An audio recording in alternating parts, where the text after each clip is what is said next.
c'est le Saint Repas. Et c'est vrai que Pasteur Mathias est venu me voir et me dit, il était à table avec ses disciples. C'est une proximité. C'est vraiment une relation proche. Et ce chant à la répétition à 9h, 9h15, on avait les frissons.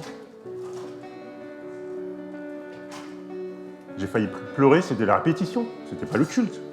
Mais le Seigneur nous avait devancés.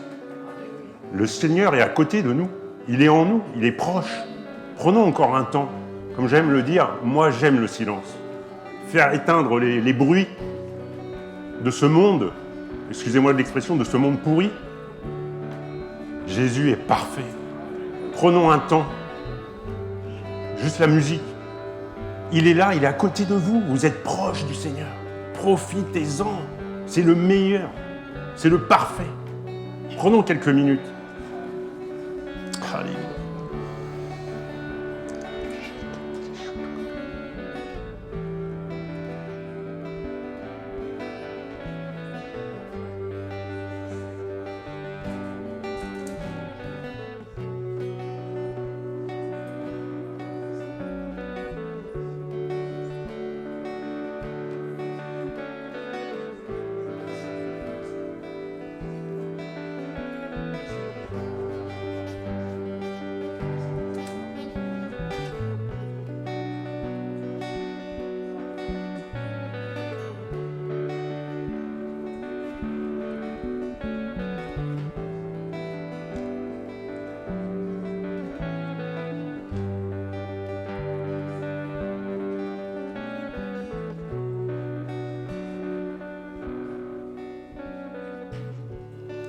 Alléluia. Seigneur, merci pour ta présence, Seigneur. Merci pour ta présence qui fait du bien à nos cœurs, Seigneur. Nous ne voulons pas que ce soit que le culte, que le dimanche matin, mais que ce soit vraiment, Seigneur, tous les jours de notre vie. Oui, tu es proche. Nous, des fois, on dit que tu n'es pas là, mais tu es tout le temps là. C'est nous qui nous éloignons et nous voulons être proches. Nous voulons tenir ta main. Nous voulons être cœur à cœur avec toi, Seigneur. Merci encore, Père, pour ta présence. Sois loué, sois glorifié. Amen. Bienvenue, bonjour à tout le monde, bienvenue à ceux qui viennent pour la première fois. Je viens de temps en temps, mais il y a des têtes que je ne vois pas tout le temps. Soyez bienvenus, en tout cas, libres dans la maison de Dieu à EVF. Ce sont des bâtiments, c'est vous qui êtes l'église, je vous rappelle. Bienvenue à ceux qui nous regardent sur YouTube, les youtubeurs, je ne sais pas si ça se dit, mais en tout cas, dans le 27, je dis youtubeurs. Ce matin, on va continuer dans notre thème progresser. C'est marqué ici, pardon. Et mon thème ce matin, c'est courir pour Dieu. Est-ce que quelqu'un parmi nous fait de la course de temps en temps, un petit jogging entre filles, tu sais, il y en a qui courent, ils font blablabla, blablabla. Non, est-ce qu'il y en a qui courent pour la forme, pour la santé, pour maigrir? C'est un exemple. Et donc, ça va être mon thème. Et quand j'ai reçu ce thème, bon, ça m'a parlé parce que j'ai fait beaucoup de sport quand j'étais jeune, donc dans un autre siècle. Ah, je cours encore, mais il y a des douleurs, on va dire. Et on peut lire dans 1 Corinthiens 9, versets 24 à 27. Donc, c'est la version français courant. J'aime bien français courant, parole de vie, parce que ça me parle plus. J'aime pas les mots compliqués. Je vous rappelle, je suis du 27. Vous savez sûrement que les coureurs dans le stade courent tous, mais qu'un seul remporte le prix. Courez donc de manière à remporter le prix. Tous les athlètes à l'entraînement s'imposent une discipline sévère. Ils le font pour gagner une couronne qui se fane vite. Mais nous le faisons pour gagner une couronne qui ne se fanera jamais. C'est pourquoi je cours les yeux fixés sur le but. C'est pourquoi je suis semblable au boxeur qui ne frappe pas au hasard. Je frappe durement mon corps et je le maîtrise sévèrement afin de ne pas être moi-même disqualifié après avoir proclamé la bonne nouvelle aux autres. Amen. Une course, c'est une bonne image de la vie chrétienne. Vous vous rappelez, Jésus prenait beaucoup de paraboles pour parler aux gens, et c'est vrai que c'est plus explicite, plus pratique aussi. Et lorsque nous nous engageons dans une course, La seule façon d'arriver au bout, d'aller jusqu'à l'arrivée, c'est logique, mais il y en a qui ne le font pas, c'est de courir. C'est d'aller de l'avant. Dans une course, vous pouvez faire demi-tour, vous n'allez pas voir la ligne d'arrivée, vous allez repartir au départ. Le problème, c'est qu'une course, c'est long, c'est dur. Physiquement, bien sûr. Dur psychologiquement, parce que là-dedans, alors ceux qui courent, quand vous courez, vous faites attention à tout ce qui traverse votre corps. Alors dès que vous avez une petite douleur, là, ça remonte là, et là vous dites oh, « je ne vais pas y arriver ». Et il faut insister. Et la question, est-ce que nous voulons aller jusqu'au bout de la course? Est-ce que nous voulons, ou jusqu'où voulons-nous aller avec Dieu, pour Dieu? Il y a quelques semaines, pour ne pas te dire un mois et demi, je crois, avaient lieu les JO de Tokyo. Moi, j'aime bien le sport, donc je regarde. Hein. C'est facile de regarder le sport dans le canapé. Et moi, j'aime bien sûr, je suis français, désolé, j'aime bien l'équipe de France, donc je les regarde pour qu'ils gagnent la médaille d'or. Mais des fois, on ne se rend pas compte du sacrifice qu'ils ont fait. Des années de formation. Ils n'arrivent pas, parce qu'ils ont couru un mois, ils n'arrivent pas aux JO. Ils ont fait des années de formation. Ils ont fait peut-être des repas. Les repas, moi je ne pourrais pas, parce que bien souvent, c'est des féculents. Donc des pâtes, du riz, moi j'ai horreur de ça. Désolé les Italiens. Mais voilà, des années de formation, des années de travail, la discipline rigoureuse. Vous êtes invité, vous n'avez pas le droit de boire d'alcool, pas de gras. Il faut avoir une matière sèche, que des muscles. Donc des menus spéciaux, entre guillemets, des sacrifices à faire. Je vais baisser un chouïa à mon micro, parce que... Et dans la vie chrétienne, c'est la même chose. Je vais reprendre l'exemple que Mathias a donné la semaine dernière. Un vélo électrique, c'est bien un vélo électrique. Parce que quand il y a une montée, ping, hop, l'assistance électrique. C'est bien ça. Bon, après, quand on reprend un vrai vélo, ça doit être dur, par contre. Ben, quand vous faites une course, et je crois qu'ils n'ont pas encore inventé ça, mais vous n'avez pas d'assistance.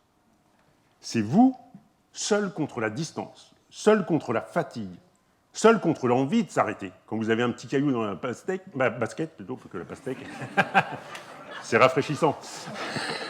La basket, eh ben vous avez envie de vous arrêter, d'enlever le caillou et de repartir. Mais par contre, repartir, c'est pas gagné. Et donc, si nous voulons vraiment avancer, ben nous devons être aidés dans notre vie chrétienne. Nous avons une assistance, le Saint-Esprit. Et si nous voulons avancer aussi, c'est une décision personnelle. C'est à nous. Le gars qui est en train de courir, s'il veut s'arrêter, il peut s'arrêter. S'il veut aller jusqu'au bout, c'est lui qui décide. Dans la vie chrétienne, c'est pareil. Si on veut avancer, c'est nous qui décidons. Mais sachez qu'on a une assistance, le Saint-Esprit. Nous avons la parole de Dieu aussi. Nous avons les enseignements, peut-être les conseils des pasteurs ou de l'équipe pastorale. Et donc le Saint-Esprit qui nous conseille, qui nous guide. Et regardons ce matin à quelques points qui nous aideront peut-être à faire une bonne course, c'est-à-dire avoir une vie semblable à celle de Jésus-Christ. Oui, nous sommes invités à grandir dans le Seigneur d'une manière tout à fait équilibrée. Le but de Dieu, c'est de nous amener à la stature ou à la taille de Jésus, notre modèle dans la foi. Équilibré, pourquoi? Vous avez déjà essayé de courir un pied sur le trottoir, un pied dans le caniveau? Vous allez faire 3 pas et vous allez vous arrêter. D'une, peut-être que vous allez tomber, mais après, vous allez avoir un problème de hanche et ça fait très mal. Premier point, être prêt. Et donc, dans le verset 25, il nous l'a dit, tous les athlètes à l'entraînement s'imposent une discipline sévère. Sévère. Donc, c'est vraiment un mot très dur. Un athlète qui veut gagner se prépare d'une façon stricte et sérieuse. C'est pas un coup, je vais à l'entraînement, un coup, je vais pas à l'entraînement. Le coureur doit être prêt physiquement, tactiquement et psychologiquement. C'est pour ça qu'il va passer beaucoup de temps à l'entraînement. Je suis sûr qu'il passe beaucoup plus de temps à l'entraînement que de faire sa course. Bah, par exemple, la semaine prochaine, il y a un marathon. Bon, je ne vais peut-être pas dire 2 heures parce que ça doit être le record, mais on va dire 3 heures. Le gars, il n'a pas passé 3 heures à l'entraînement. Il a passé des jours, des semaines. J'ai un collègue, il s'entraîne là. Je le vois à chaque fois que je cherche ma fille. Il passe, il fait 2 fois 20 km, des machins. Je ne sais pas comment ils font les gars, mais il fait que ça. Pourquoi? Pour être prêt la semaine prochaine à faire 42 km. Et bien, si nous voulons 42 et quelques, oui. Désolé pour la précision. Si nous voulons exceller, alors nous devons entrer en formation. Excellence égale formation. Ça ne va pas venir comme ça, désolé. Il faut lire la parole de Dieu. Il faut passer par l'épreuve. Nous aussi, nous avons besoin d'entraînement spirituel. Pour un croyant, ce sont les bases. Souvent, on le répète, les bases. Mais combien de chrétiens appliquent les bases? Ne répondez pas, s'il vous plaît. Un temps de prière. Pourquoi? Pour parler à l'entraîneur, qui est le Seigneur. Un temps de lecture de la parole de Dieu, pour connaître ses conseils. Un temps d'enseignement, pour savoir la stratégie divine. Un temps d'adoration, de louange, pas que le dimanche matin, dans la voiture. On gardait les mains sur le volant quand même, mais au boulot, pourquoi pas? Un temps de louange, pour être rempli de motivation, d'enthousiasme. Et un temps de communion fraternelle, c'est-à-dire fréquenter les rencontres, fréquenter les églises locales. Pourquoi? Pour recevoir des encouragements. Mon frère, tu passes par là, j'ai connu ça, je vais prier, t'inquiète pas. Garde les yeux sur Jésus. Amen.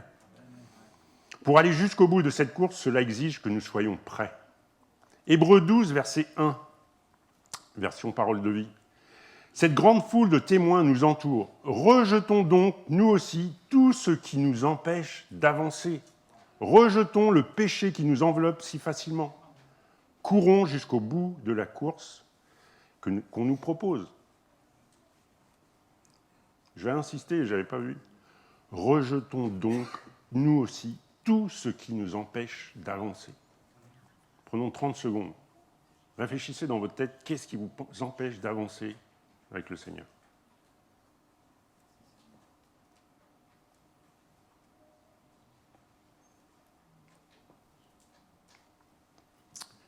Il y a plein de choses, je pense. Moi, le premier, hein. C'est pas parce que je suis sur l'estrade que je suis parfait, hein, heureusement, parce que si j'étais parfait, je serais là-haut. Deuxième point, fixer l'objectif. Et donc, c'est dans la suite du verset 25. Ils le font pour gagner une couronne qui se fane vite, mais nous le faisons pour gagner une couronne qui ne se fanera jamais. Il ne dit pas qu'il ne se fanera pas, qu'il ne se fanera jamais. Nous courons pour recevoir une couronne qui durera toujours, pour toujours, l'éternité. Les athlètes, ils courent pour quoi? Pour gagner une médaille. Et comme je l'ai dit tout à l'heure, d'autres courent pour garder la forme, pour maigrir, ou pour faire comme les copains aussi. Il y a toujours un but pour courir. J'ai jamais vu quelqu'un, j'ai rien à faire, je vais aller courir. Bien souvent, c'est quoi? Canapé télé. Ou jeu aussi. Smartphone, ou j'allais dire Game Boy, non, c'est plus Game Boy, c'est PlayStation, on va dire. C'est plus moderne. Et oui, lorsque nous prenons part à cette course, nous devons savoir où nous allons et pourquoi nous le faisons. Je reviens à mon collègue qui s'entraînait, j'ai discuté avec lui, et parce que des gens comme ça, moi j'ai fait du sport et je sais pas comment ils font, mais c'est super bien. Et il me disait, et lui il savait, donc le marathon il passe là, sauf que la fin du marathon a changé par rapport à l'année dernière. Et il le sait déjà. Et il me dit, en plus, cette rue-là, elle est un petit peu remontée, elle arrive vers le 33e kilomètre. Physiquement, ça va être dur, tout ça. Il le sait d'avance. Il se prépare psychologiquement. Est-ce que nous nous préparons quand on a une épreuve? Ouah, tout va bien. J'étais pas prêt. Soyons prêts. Connaissons le parcours. En tout cas, si nous ne le connaissons pas, Dieu et le Saint-Esprit le connaissent. Nous sommes tellement préoccupés par des choses de ce monde. C'est normal, on a un travail, on a une maison, on n'a pas encore de voiture rouge, ça va venir. Mais voilà, on est préoccupés par les choses.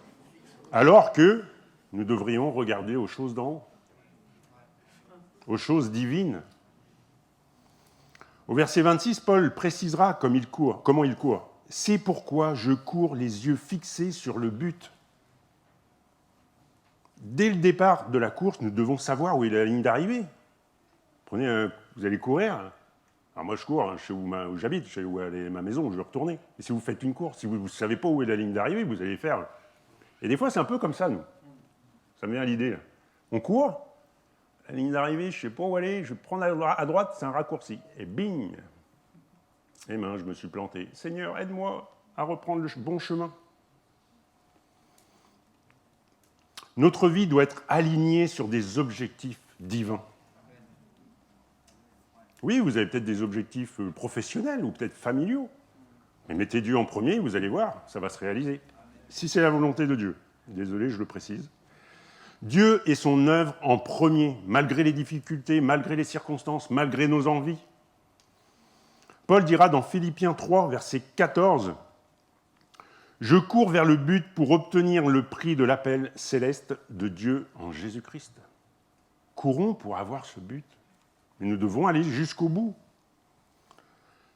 Alors mon troisième point, c'est un peu la vérité de la palisse, un truc comme ça, je crois. Courir. Une course, c'est pour courir. Alors ça, j'ai déjà vu dans des crosses, vous savez, les crosses collège un peu, là, je crois qu'ils en font encore. Souvent, il y en a, ils n'aiment pas le sport. Et là, c'est le départ, et les gens, les gamins, c'est une course, mon gars, c'est une crosse, un cross. Alors là, t'as le prof, mais avance, je vois bien Mathias, tu vas avancer, on va gagner. Peut-être qu'il va courir avec lui, quoique, je suis pas sûr. Surtout s'il y a de la boue. Et donc, la course commence quand ? C'est quand il y a le départ. Mais nous, cet après-midi, il y en a qui vont commencer la course. 4 personnes qui vont commencer la course. Pourquoi ? Parce qu'ils vont se baptiser. Parce qu'ils ont reconnu Jésus comme Sauveur et Seigneur. Amen. C'est ce jour-là que nous décidons de vivre selon la parole de Dieu. Parce que Jésus-Christ est devenu notre Sauveur et Seigneur. Alors, pourquoi Jésus-Christ ? Parce que c'est le Fils de Dieu. Et surtout, c'est parce qu'il est monté sur la croix. Il a sacrifié sa vie pour nous. Alors, la moindre des choses, ça serait de courir un brin.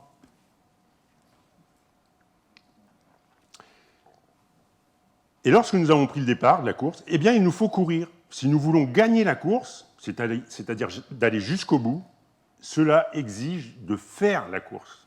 Ce n'est pas une promenade, c'est faire la course. Parce qu'une promenade, franchement, bon, après, hier, on a fait une promenade avec ma femme, mais j'avais dit, à 18h15, moi, il faut que je revoie mon message, donc on accélère le pas. Bon, moi et Harmonie, ça va parce qu'on a des grandes jambes, mais ma femme, elle avait du mal. C'était qu'une marche. Bon, pour elle, c'était peut-être une course, mais chacun sa catégorie. Hein. Mais courir, ça engage comment on dit, de la puissance, quoi. Vous êtes obligé de mettre en place vos muscles. Donc, vraiment, départ, ça veut dire courir. Par contre, si nous restons dans les starting blocks, alors vous savez, les trucs par terre, là, nous ne pouvons pas servir Dieu. Pourquoi ? Au bout d'un moment, vous allez sentir des engourdissements. Vous allez peut-être tomber. Et départ, ça veut dire courir et ça veut dire servir.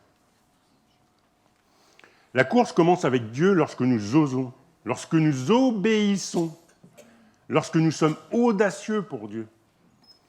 Il est impossible d'être victorieux sans rien faire.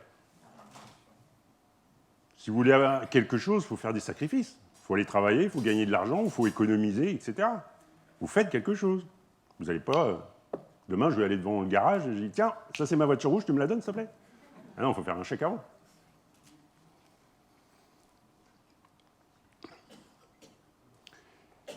Malheureusement, certaines fois, nous pensons que la vie chrétienne commence et se termine lorsque nous prenons le baptême. Ça y est, j'ai pris le baptême, je vais pouvoir chauffer la chaise bleue numéro 4. Désolé, mais il y en a qui le pensent. Oui, il est sauvé, impeccable. Et pourtant, c'est pas vrai. Trop peu de chrétiens sont impliqués dans la vie de l'Église. Église locale ou Église avec un grand E. L'Église ne fonctionne qu'à 80%, faite par 20% de gens. Donc ça ne fait pas grand-chose.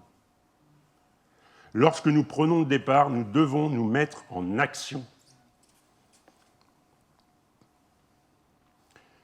Ma femme n'est pas là, je vais vous faire un petit exercice, une démonstration.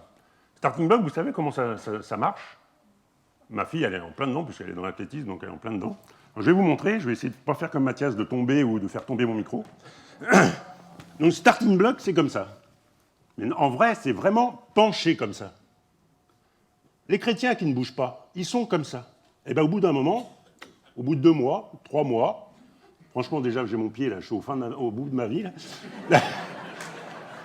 Mais voilà, là, soit vous allez tomber, soit vous décidez de partir. Et là, il y en a beaucoup qui sont comme ça. Il y a beaucoup de chrétiens qui sont atrophiés à la fin. Ah, c'est sûr qu'il faut lever la jambe et faire le premier pas de la foi. Et vous n'êtes pas seul.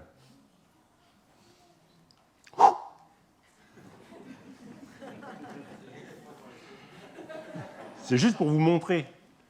Le sprinter, il est en déséquilibre. Parce qu'il part tout de suite. Il y a beaucoup de chrétiens qui sont en déséquilibre et qui tombent. Faites cet effort de faire le pas de la foi. Si vous avez un doute, venez voir l'équipe pastorale ou les pasteurs. Nos problèmes. On est là pour vous conseiller, pour vous aider. Quatrième et dernier point, continuez.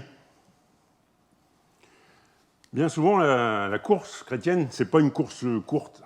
C'est plutôt, comme je l'ai dit, un marathon, voire même plus, puisque c'est toute la vie. Elle est longue. Elle est semée d'embûches, rythmée des hauts et des bas. Ou des fois, on a une fringale, parce qu'on a oublié de se ravitailler. Cette course n'est pas finie tant que nous n'avons pas passé la ligne d'arrivée. Si nous voulons aller jusqu'au bout, nous devons poursuivre l'excellence dans tout ce que nous faisons pour Dieu. Dans tout ce que nous faisons pour Dieu. Même quand je touche un petit bouton là-bas, il faut que je sache que ça soit bien pour le son, pour que les gens soient sur l'estrade, soient libres. Libres de louer, libres d'entraîner le peuple dans la louange. Nous devons nous améliorer chaque jour avec l'aide du Seigneur. Pour avancer, pour poursuivre l'excellence, gardons nos yeux fixés sur Jésus. Ne regardons pas autour de nous. Ne regardons pas aux circonstances, comme Pierre l'a fait dans la barque. Dans la barque, non, il était en dehors de la barque. Ne nous apitoyons pas sur nos problèmes, nos soucis, mais cherchez un second souffle en Jésus-Christ. Je comprends que des fois, il nous tombe des trucs sur la tête, là. Des fois même, j'en vois qui ne sont pas chrétiens et il leur arrive des bricoles. Des fois, je me dis, heureusement que je suis chrétien et que j'ai Jésus dans ma vie. La course est longue, mais nous devons toujours être disposés à agir. Nous devons toujours être disposés à changer notre attitude. Non, je suis comme ça. Je suis comme ma mère, comme ma grand-mère, je ne changerai pas. Eh bien, bonjour. Je ne prends pas mon exemple. Attention. Nous devons toujours être disposés à continuer. J'ai pris cette expression, à nous bouger. Même quand nous avons mal. J'ai discuté ce matin avec une sœur qui court, c'est bien. Elle me dit, oh, des fois j'ai mal aux cuisses. C'est bien, ton muscle il commence à travailler. Dans le sport, c'est quand tu commences à avoir mal que ça fait du bien. Et oui. Et dans la vie chrétienne, je l'ai dit, dans la vie chrétienne, des fois c'est pareil. Quand il nous tombe des trucs sur la tête, on met en pratique notre foi, on regarde bien sûr toujours Jésus, le Saint-Esprit nous aide, la parole de Dieu nous aide, et on avance, et on est formé, et ainsi de suite. Formé pourquoi ? Pour aller témoigner à la personne qui a le même problème, sauf que lui, il n'a pas Jésus. Nous courons pour recevoir une couronne de justice, mais tout au long de cette course, nous avons un message à diffuser, un message à répondre. Jésus est la réponse aux problèmes, aux soucis, aux tensions, aux divorces, aux maladies. Et dans une vraie course, c'est pareil. Il y a des supporters, il y a peut-être des spectateurs ou des gens qui passent par là, des badauds. Alors j'ai mis badauds, mais je ne suis pas sûr que ce soit français. En tout cas, le logiciel, il ne corrigeait pas, donc c'est encore un mot. Et tous ces gens-là, ils sont autour du parcours. Et quand vous courez, quand vous faites la course, ils vous regardent. Ils regardent si vous mettez de l'entrain, une bonne foulée. Peut-être qu'ils voient votre visage complètement défait parce que vous souffrez. Peut-être qu'ils ont remarqué le nom sur le dossard. La vie chrétienne, c'est pareil. Ne vous inquiétez pas, notre vie, elle est épiée, scrutée, regardée par les gens qui vous entourent. Quelle attitude avons-nous ? Est-ce que nous avons une bonne foulée ou on est ramassé par terre ? J'en peux plus. Et le voisin qui connaît, pourtant t'es chrétien, t'as Jésus, pourquoi t'es par terre ? Le problème, c'est qu'ils ne vont pas nous louper. C'est le témoignage. Notre course chrétienne doit diffuser un message à tous ceux qui la voient. Alors le continuer, des fois, il devient persévérer. La persévérance. Ou comme jeudi, on a prié, endurer, l'endurance. C'est bien de faire une course. Des fois, on est tout feu, tout flamme, on part sur les 300 mètres à fond. Et là, on commence à... Et on ralentit, on s'arrête, j'en peux plus. Non, soyons sages. Écoutons ce que Dieu veut pour notre vie. Des fois, nous, je viens de me baptiser, je vais faire ci, je vais faire ça, je vais faire ça. Et au bout d'un moment, on s'essouffle. Peut-être d'ailleurs, les services ne sont pas excellents. Alors que, écoute ce que Dieu veut pour ta vie. Écoute ce que Dieu veut que tu fasses comme service. Avoir la volonté de continuer, de persévérer, même si cela devient difficile. Même si cela devient compliqué. Même si cela devient incompréhensible humainement parlant. Des fois, oui, le Seigneur va vous dire, je t'ai appelé à faire ça, vas-y. Ça me fait penser à notre couple Baquet, Jojo et Mélanie. Ils ont cherché. Ils devaient aller, je ne sais plus, il me semble en Alsace, ils devaient aller ailleurs, ils devaient aller là. Et là, ils sont arrivés au Canada. Ils ont insisté, ils ont persévéré. Et je pense que là, ils sont à leur place. Surtout à la place que Dieu voulait pour eux. Et si vous êtes dans le même cas, persévérez. Dieu va vous parler. Après, attention, c'est dans son temps. Si vous n'êtes pas prêt, si vous n'êtes pas formé, il ne vous enverra pas où il faut. Avant nous, Jésus a souffert. Il a enduré la souffrance, le rejet, l'indifférence, la moquerie, et j'en passe. Mais malgré cela, il a fini la course. Il a été jusqu'à la croix pour nous. Et bien sûr, il est ressuscité 3 jours après. Jacques 1, verset 12. Heureux celui qui persévère dans l'épreuve. Vous voyez, c'est pas persévérer quand tout va bien, c'est trop facile ça. D'ailleurs, arrêter une course, c'est super facile. Continuer, c'est compliqué. Mais c'est ça la persévérance. Heureux celui qui persévère dans l'épreuve, car sa fermeté éprouvée lui vaudra la couronne de la vie éternelle que Dieu a promise à ceux qui l'aiment. Persévérez et vous allez avoir la couronne. Amen. Nous aussi, dans cette course qui mène à la vie éternelle, ne lâchons rien, mais continuons et persévérons avec l'aide du Saint-Esprit. Je le répète, vous avez une assistance. Souvent, et c'est humain, hein, moi le premier, des fois j'ai des paniques. Cette semaine, une fois Mathias il nous avait partagé que dans sa semaine, il avait, entre guillemets, connu le message. Ben là, moi aussi, c'était une course, pas physique, hein, psychologique. Tout me tombait dessus, boulot, etc. Je dis, mais vas-y, en plus, et le temps, bien sûr, le fameux planning. Il faut bien un moment que je puisse prendre du temps pour faire ta parole. Même si tu te lèves de bonne heure, ben non, il y a encore du boulot à faire. Mais c'était dur, et j'ai compris le message. Il faut persévérer, mais pas tout seul, pas humainement, avec l'aide de Dieu, avec l'aide du Saint-Esprit. Sinon, on n'y arrivera pas. Et je vais conclure. Je ne vais pas être trop long. Nous avons tous une course à terminer. Ben, en tout cas, j'espère. Chacun la sienne. Car Dieu a quelque chose de différent pour chacun de nous. Ma course, ce n'est pas celle de Mathias, ce n'est pas celle de Romain. Et comme on l'a entendu jeudi d'ailleurs, le Seigneur nous inspire individuellement. Moi, je parlais peut-être à l'agriculteur du coin qui est en train de traire ses vaches. Dans Rouen, vous n'avez pas trouvé ça. Donc vous avez peut-être parlé au marchand de bonbons, par exemple. Mais chacun a sa course. Chacun l'organise comme il veut, en écoutant Dieu. Le seul point commun qu'on a, c'est le Saint-Esprit. Amen. Un jour, nous avons pris le départ de cette course divine. Et la ligne d'arrivée est plus ou moins éloignée, ça c'est sûr. Plus on vieillit, plus elle se rapproche, logiquement. Mais malgré la fatigue, malgré la souffrance, malgré le manque de souffle, malgré les obstacles, nous devons avancer et accomplir ce que Dieu veut pour son œuvre. Pas pour notre vie. Notre vie, bien sûr, elle va venir construire l'œuvre. Mais c'est Dieu qui dirige, c'est Dieu qui construit. Dieu va construire votre vie pour construire son œuvre. Nous devons ressembler à Jésus et la stature parfaite de Christ nous parle de croissance équilibrée et bien proportionnée.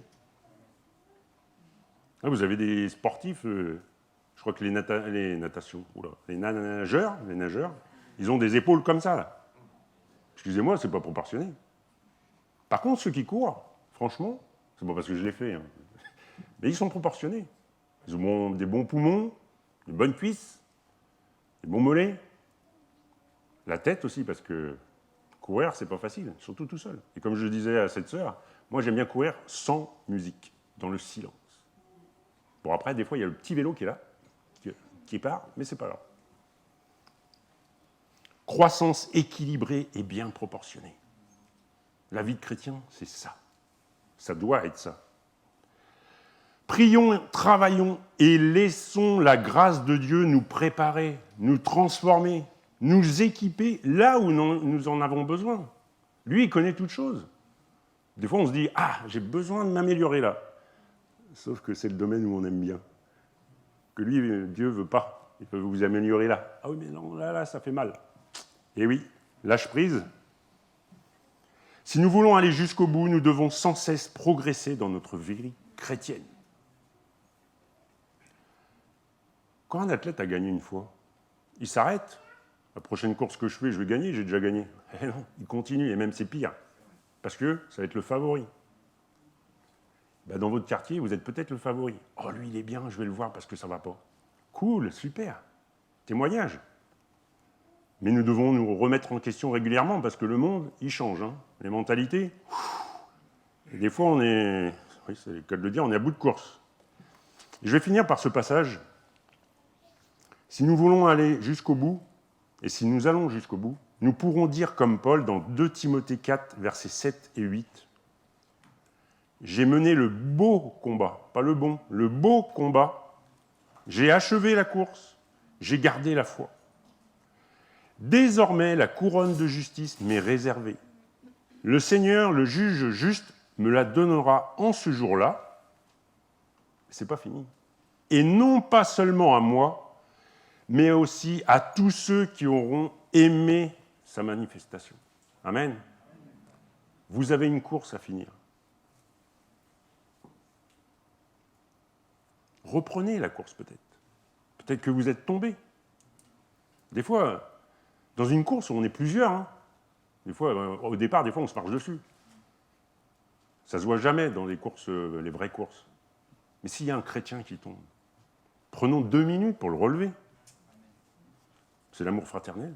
C'est l'amour de Dieu. Prenons quelques instants pour réfléchir sur notre vie.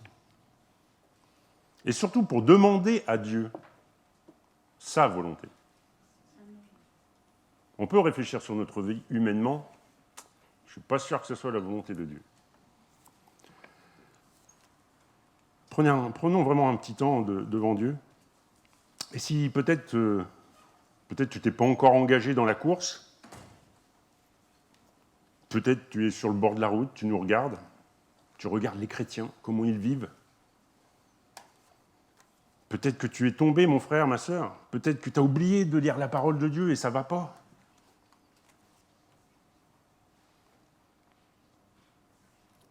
Peut-être que tu servais puis tu as arrêté. Peut-être que ta relation intime avec Dieu s'est effilochée. Peut-être cassée entièrement. Dieu tend toujours la main. L'entraîneur est toujours là pour relever son coureur. Dieu est toujours là pour relever son enfant.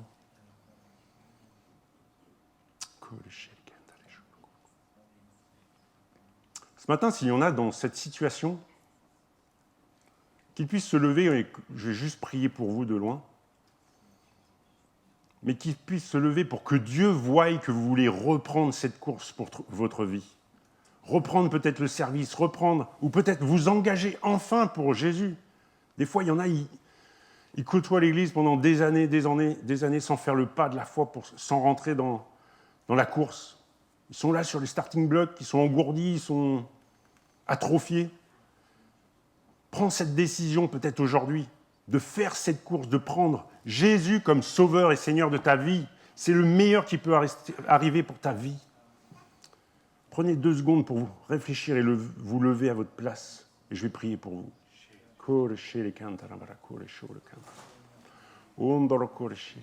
Seigneur, merci Père parce que tu es Dieu bon. Alléluia. Seigneur, merci encore Père pour ces personnes qui seront debout devant toi. Pas devant moi, mais devant toi. Tu les connais. Tu les connais par leur prénom. Tu connais leur vie entièrement. Ils ont fait ce pas de la foi, de se lever devant toi. Maintenant, Seigneur, tu réponds. Tu réponds à leurs besoins. Tu leur viens peut-être en aide. Tu les guides peut-être, Seigneur, maintenant par le Saint-Esprit, tu leur parles, dans le puissant nom de Jésus. Merci, Père, encore, parce que tu es un grand Dieu, Seigneur. Merci, Père, parce que c'est toi qui nous guides, qui nous conduis. Bénis chacun ici présent et que ton nom soit glorifié. Amen. Soyez bénis.